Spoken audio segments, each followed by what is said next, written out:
Public Sénat, avec le soutien de la Mutuelle nationale territoriale, la Mutuelle des agents des services publics locaux et Adviso Partners, cession, acquisition et transmission d'entreprises, nos territoires ont de la valeur, vous présente le Journal des territoires.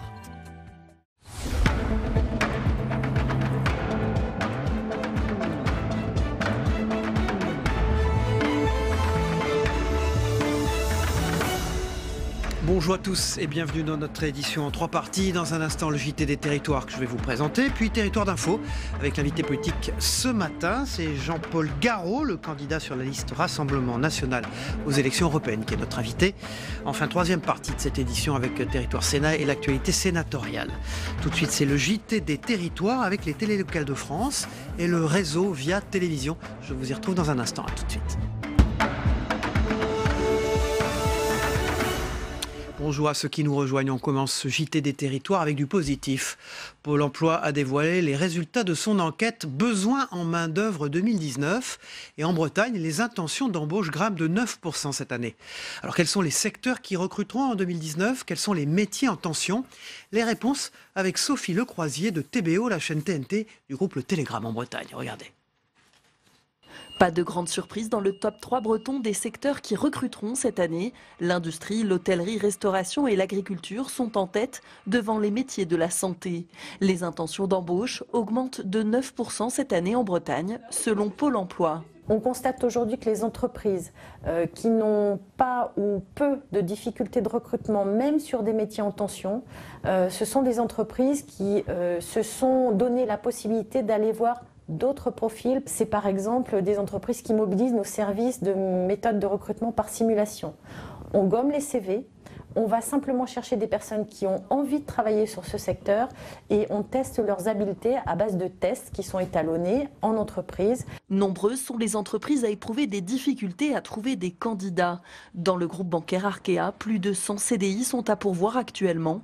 80% sont des emplois de cadre. L'informatique reste un métier en tension en 2019. On doit rivaliser d'ingéniosité pour trouver des leviers pour capter les nouveaux candidats. On a signé un partenariat avec une crèche d'entreprise. On a également mis en place un service de conciergerie. Il y a également des questions de flexibilité du travail. Donc c'est vrai que nous, par exemple, on a mis en place le télétravail. Le rapport de force semble s'être inversé dans certains métiers en tension.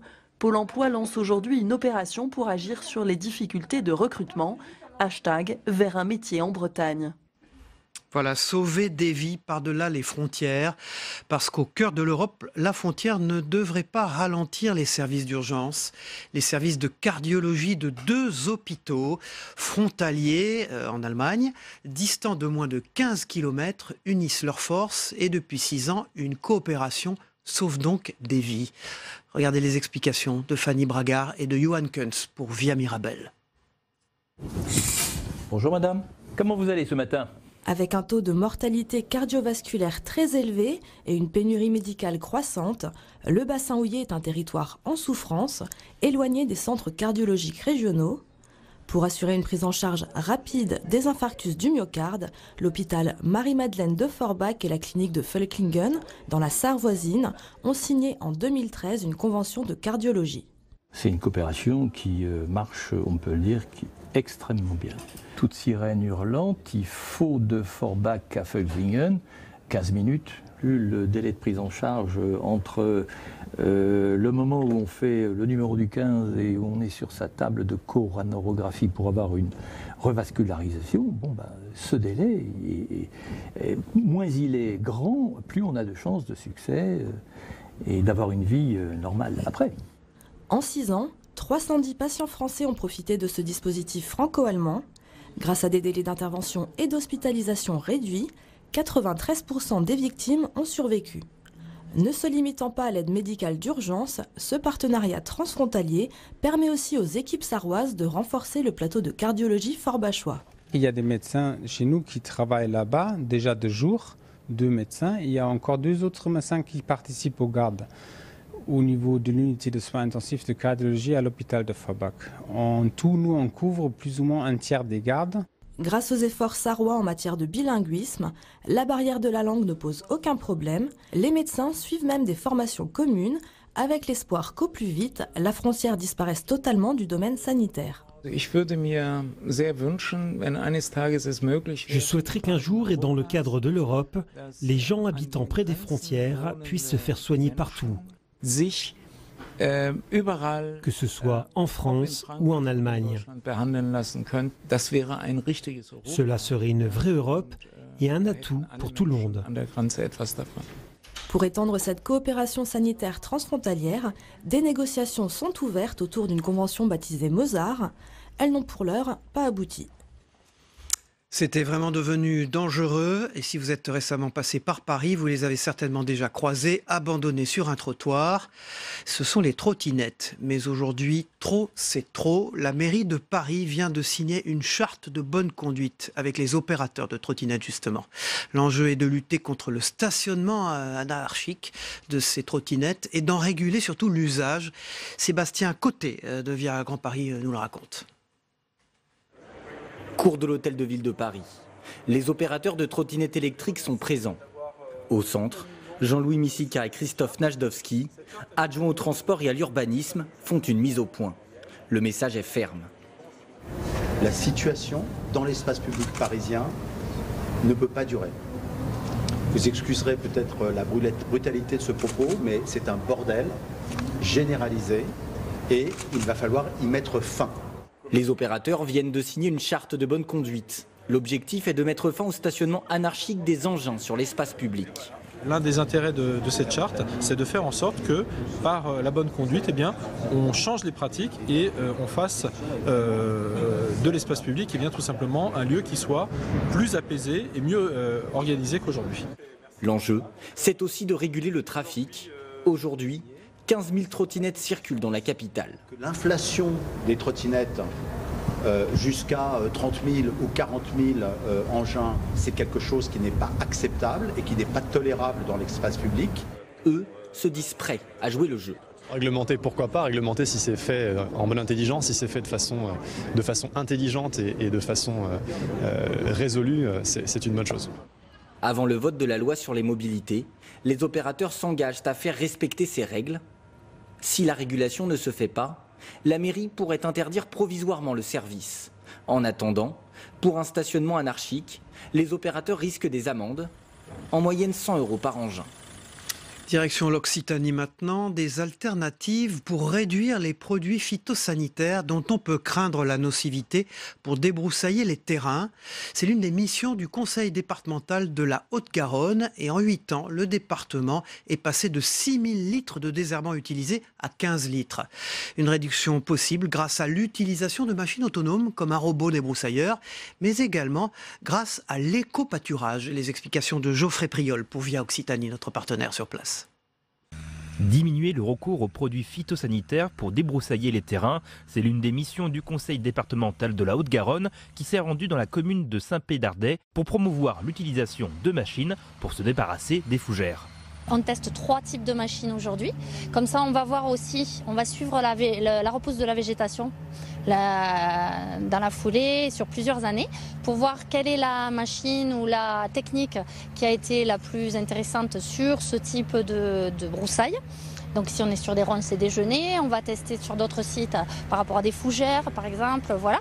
Là on va sans doute essayer aussi d'apporter des engrais, voire de ressemer avec de la flore pastorale adaptée pour favoriser l'herbe et faire en sorte donc qu'elle prenne le dessus sur les broussailles qui pourraient avoir envie de revenir.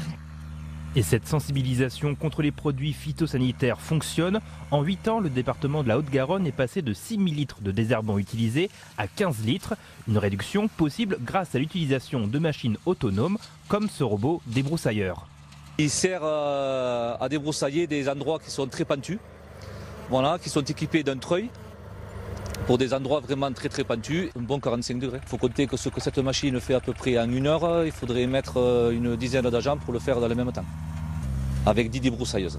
Une fois ce terrain de 8 hectares débroussaillé, c'est au tour des exploitants et éleveurs de la commune d'entretenir ce lieu grâce à l'éco-pâturage. Il faut que l'herbe prenne le dessus, quoi. Donc il faut essayer par le pâturage de limiter la reprise des espèces embroussaillantes et favoriser l'herbe, quoi. Voilà.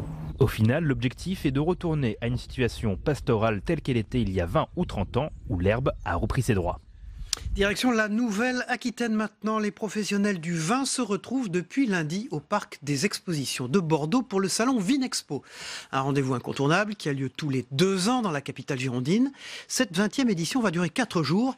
L'événement qui recherche un nouveau souffle propose cette année un modèle renouvelé pour tenter de faire face à la concurrence, notamment celle de Francfort en Allemagne qui s'est accrue. Reportage de Franck Poirot pour TV7, la chaîne du groupe Sud-Ouest. La 20e édition de Vinexpo Bordeaux, le salon professionnel consacré aux vins et spiritueux, vient d'être lancé dans une version resserrée. Fini le temps du gigantisme et de la démesure, Vinexpo, qui affichait dans ses éditions précédentes tous les superlatifs, se veut aujourd'hui premium. L'idée de privilégier le relationnel entre les exposants et des visiteurs, acheteurs de vins venus de toute la planète. Pour les caves de Rozan, le plus gros producteur de Bordeaux de toute la Gironde, Vinexpo reste incontournable. Il permet à cette cave coopérative de rencontrer ses clients étrangers, russes, asiatiques ou nord-américains en quelques jours. Pour nous, c'est une vraie opportunité que Vinexpo se tienne à Bordeaux. Beaucoup plus facile pour nous, même si ça a un coût très significatif. Plus facile pour nous d'avoir les collaborateurs sur place, c'est facile pour nous d'amener des clients jusque sur notre production, donc c'est une chance aussi unique, faut le reconnaître, c'est un peu opportuniste. Mais au niveau du monde, il y a une signature Vinexpo qui est différente des autres salons. Pour cette édition, Vinexpo a étendu considérablement l'espace réservé aux vins bio. 150 producteurs bio venus de 9 pays viennent faire déguster leur production.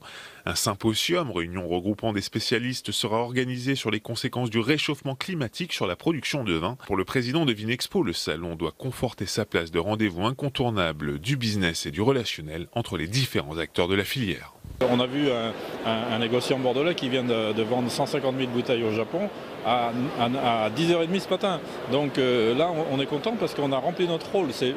Vinexpo, c'est une société de business, ne l'oublions pas. C'est une édition de test dans le sens où on passe à une autre dimension, une autre approche des salons. Cette nouvelle version de Vinexpo lui permettra-t-elle de renouer avec le succès, de retrouver sa place de leader mondial de ce type d'événement? Réponse dans quelques jours. Vinexpo doit refermer ses portes jeudi 16 mai. Voilà, Vinexpo à Bordeaux, un sujet de TV7 du groupe Sud-Ouest. Voilà, dans un instant, c'est la revue des unes de la presse quotidienne régionale. On s'y retrouve dans un instant. À tout de suite. Bonjour Saveria, à la une des dernières nouvelles d'Alsace, les DNA comme on les appelle du groupe Ebra, l'hommage aux héros hier aux Invalides. Hommage national, hommage solennel pour les 2 membres des forces spéciales tués en libérant des otages au Burkina Faso. Emmanuel Macron a salué le sacrifice suprême des héros lors d'une cérémonie aux Invalides. La nation militaire et classe politique à l'unisson, foule massée à l'extérieur à honorer ces 2 soldats hors normes, comme peu d'armées dans le monde ont la chance d'en compter, selon les mots du président. La mission a été périlleuse, mais nécessaire, car la France n'abandonne jamais ses enfants, a conclu le chef de l'État. Tabac, alcool, cannabis, les addictions à la une de Presse Océan, le fléau des addictions, titre-t-il. 3 millions d'euros par an, c'est la somme que va débourser jusqu'en 2022 la région Pays de la Loire pour lutter contre les addictions, notamment la prévention de ces addictions, tabac, alcool, cannabis. L'Agence régionale de santé a lancé un nouveau programme régional des addictions. Il est notamment prévu d'amplifier les interventions dans les différents milieux de vie, au plus près des usagers, des écoles, les universités, les prisons, les entreprises ou encore les maternités. À la une de Sud-Ouest, un sujet sensible. Pourquoi l'électricité va encore augmenter, près de 6% de hausse. Dès le mois prochain, la facture de 25 millions de ménages va grimper, près de 6%, 5,9% d'augmentation en juin. Ça représente en moyenne une hausse de 85 € par an pour un ménage se chauffant à l'électricité. Mais selon le rapport du médiateur de l'électricité, la hausse sera plus élevée pour les précaires au logement mal isolé. Dans son rapport annuel, Jean Gobert s'inquiète des conséquences de cette hausse. Il souligne également un phénomène préoccupant, l'augmentation des mauvaises pratiques de plusieurs fournisseurs d'énergie, problème de facturation, démarchage abusif. Au total, 5500 litiges ont été enregistrés en 2018. Si vous voulez savoir ce qu'est le French Fab, c'est à la une de Vosges Matin, des journaux du groupe Ebra ce matin. C'est l'industrie qui se réinvente. Le French Fab Tour était à Épinal pour promouvoir les métiers de l'industrie. Le French Fab Tour, c'est une sorte de village itinérant destiné à promouvoir les métiers de l'industrie auprès des jeunes et des moins jeunes. Objectif de cette journée, intéresser un nouveau public et dépoussiérer l'image archaïque d'un domaine pourtant en constante évolution. Près de 30% des emplois salariés dans les Vosges sont représentés par l'industrie. On retrouve dans le top 3 l'économie du bois, l'agroalimentaire et enfin la métallurgie. Merci Saveria, à tout à l'heure pour la troisième partie de cette édition. Le Parlement et le Sénat. Merci. Tout de suite le Club de la Presse dans un instant.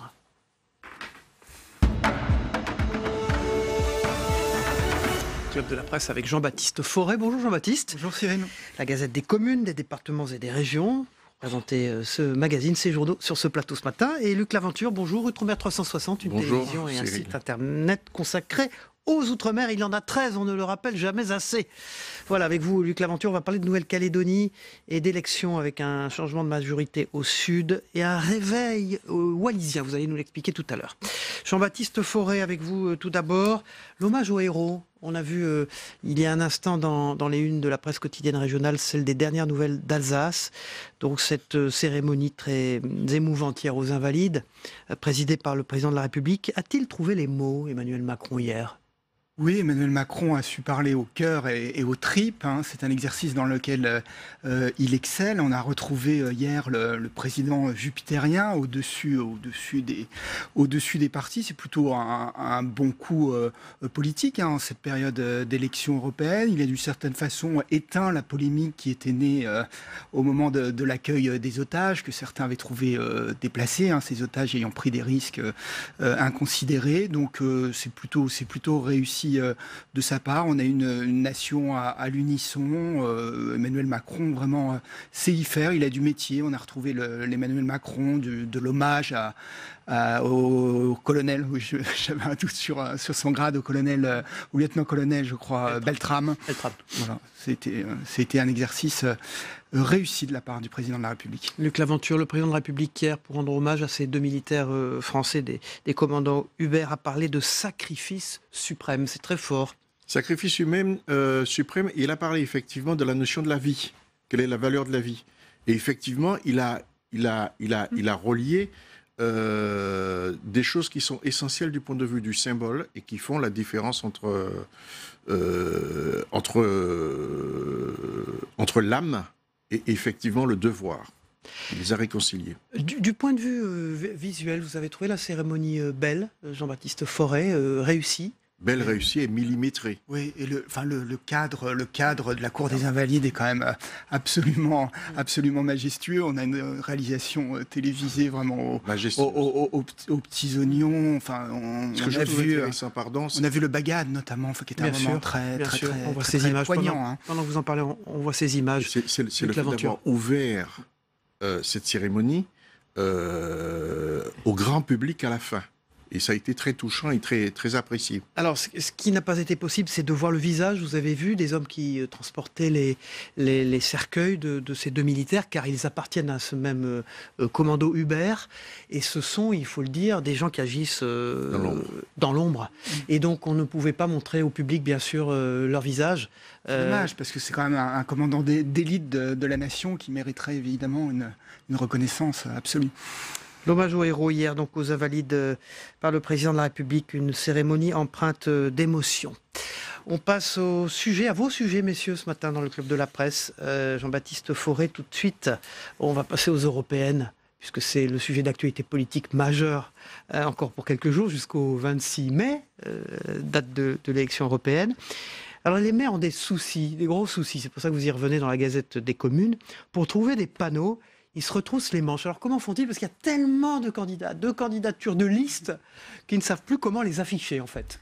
Oui, alors on a 34 listes, ce qui est quand même un record. Des animalistes aux décroissants, en passant par les amis de l'espéranto. Il y en a absolument pour tous les goûts, et ça vire au casse-tête pour les amis de l'espéranto. Oui, l'espéranto, vous savez, c'est cette langue qui mixe les différentes langues européennes, l'anglais, l'allemand, le français. J'aurais du mal à vous parler dans ce sabir, mais pour les maires, en tout cas, c'est un véritable casse-tête, en particulier dans les petites communes, parce qu'ils n'ont pas forcément 34 panneaux métalliques à disposition, donc ils sont obligés de prendre des panneaux en bois. Parfois ils mettent des piquets avec des espèces de... À l'ère du numérique, c'est savoureux quand même. Ouais, des piquets avec des panneaux en contreplaqué. Enfin, c'est le système D, c'est pas le B, le système D le plus intégral. On a des maires MacGyver qui mettent la main à la pâte.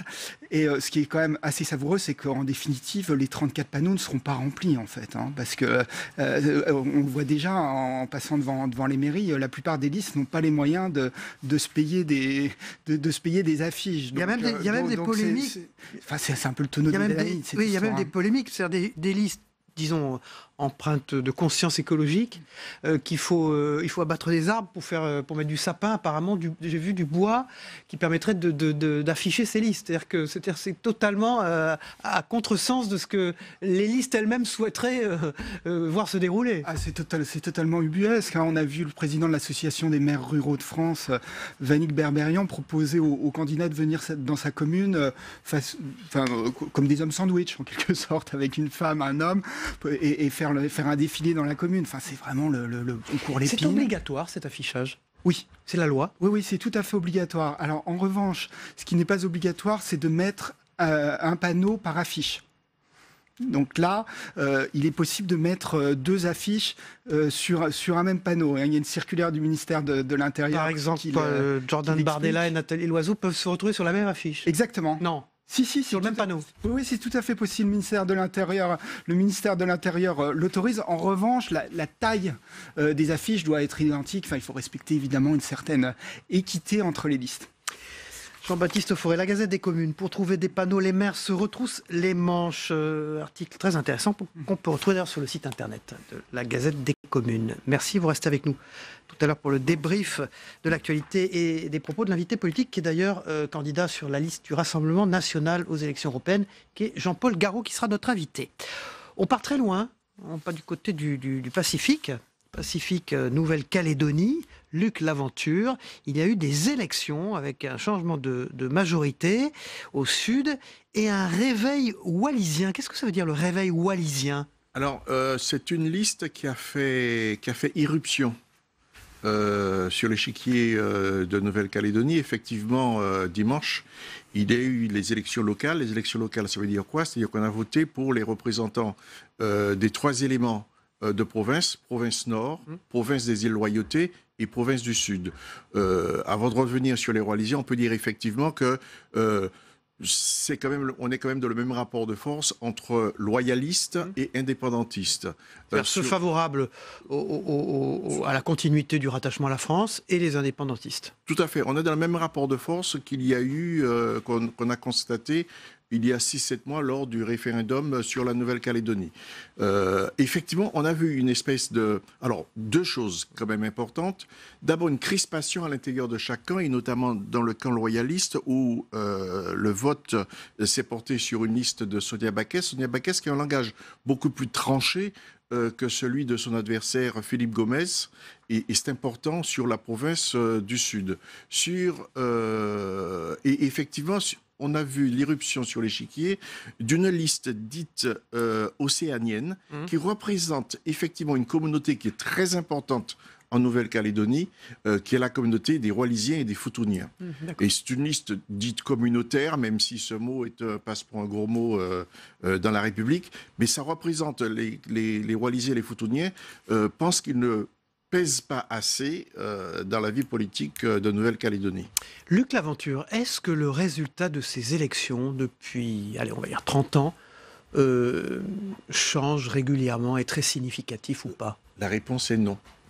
La réponse est non, et personne ne le dit, et personne n'ose le dire, mais cela pose le vrai problème de tout ça temps, depuis 30 ans, depuis les accords de Matignon, depuis les accords de Nouméa, le rapport de force ne change pas. Et pourtant, on ne peut pas dire que l'État n'injecte pas quand même, ne fait pas tout, ne se retrousse pas les manches pour pouvoir... Et votre explication à ça?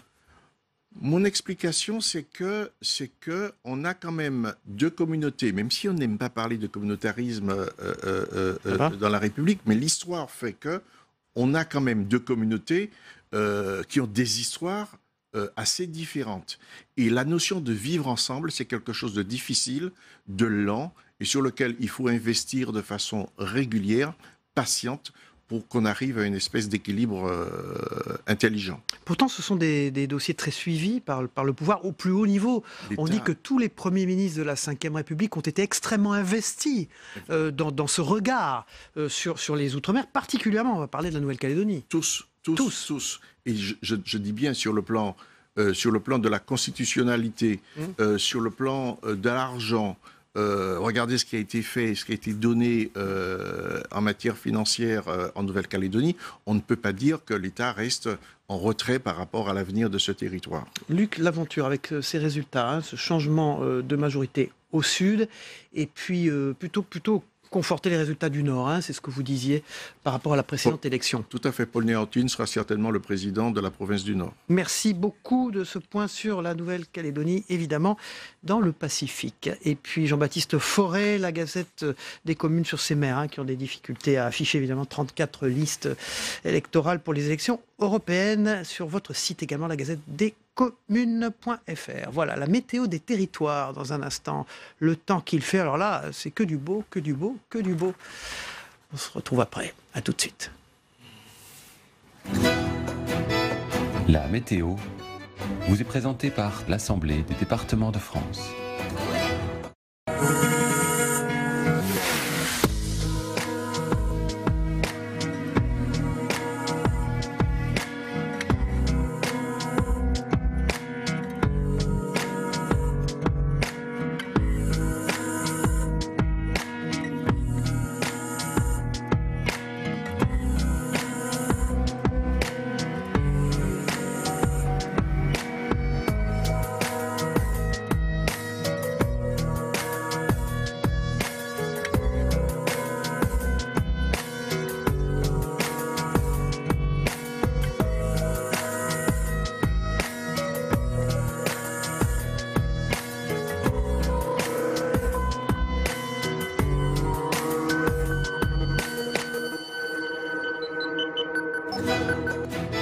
C'était la météo avec l'Assemblée des départements de France.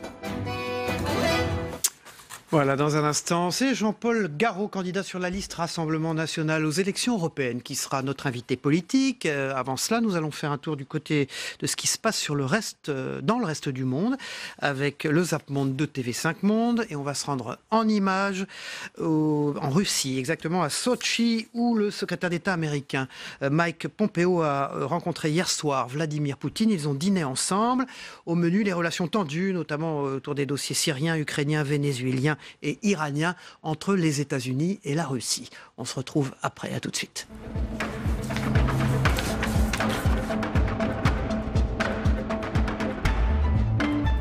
Public Sénat, avec le soutien de la Mutuelle Nationale Territoriale, la Mutuelle des agents des services publics locaux et Adviso Partners, cession, acquisition et transmission d'entreprises, nos territoires ont de la valeur, vous ont présenté le Journal des territoires.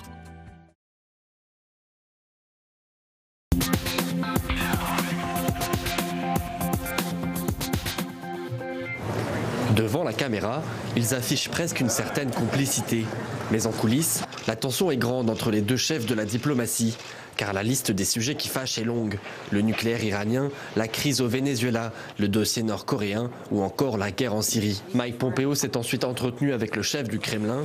Là encore, même son de cloche. Seul point d'accord, l'objectivité du rapport Mueller qui vient dédouaner Donald Trump d'une éventuelle ingérence russe dans les élections américaines. Dans l'ensemble, l'enquête est assez objective et a confirmé l'absence de toute collusion entre l'administration américaine et la Russie, ce que nous avons toujours qualifié comme étant n'importe quoi. Il n'y a pas eu d'ingérence dans les élections américaines de notre côté. Même nom, même emballage que l'ancien Roundup, alors que le principe actif est complètement différent. Ce n'est plus du Roundup. Le Roundup tel qu'on le connaît, et je ne sais pas si cette étiquette est conforme, le Roundup tel qu'on connaît est à base de glyphosate et pas d'acide pélargonique. S'agit-il de publicité trompeuse? Oui, pour le SPF Santé publique qui a déposé une plainte. Garder la marque Roundup pour un produit dont la composition a fondamentalement changé, ce serait avant tout un coup marketing. À force de menacer l'Iran, Donald Trump veut-il l'attaquer? Ce mardi, Washington a réfuté toute volonté de guerre avec Téhéran. La presse américaine, dont le New York Times ce lundi soir, affirme au contraire que 120 000 hommes pourraient être envoyés dans le Golfe dans l'hypothèse d'une attaque iranienne contre des forces américaines. Je pense que c'est une infox. Maintenant, est-ce que je le ferai ? Absolument. Mais nous n'avons pas prévu cela. J'espère que nous n'aurons pas à le planifier. Et si nous le faisions, nous enverrions beaucoup plus de troupes que cela.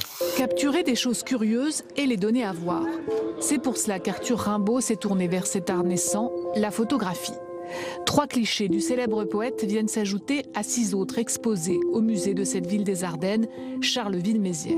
Il arriva en Égypte pour y chercher du travail, puis à Jeddah, en Arabie Saoudite, à Souakin, au Soudan, à Aden, au Yémen, et finalement à Harar, au beau milieu de cette Éthiopie sauvage que l'on nommait jadis Abyssinie.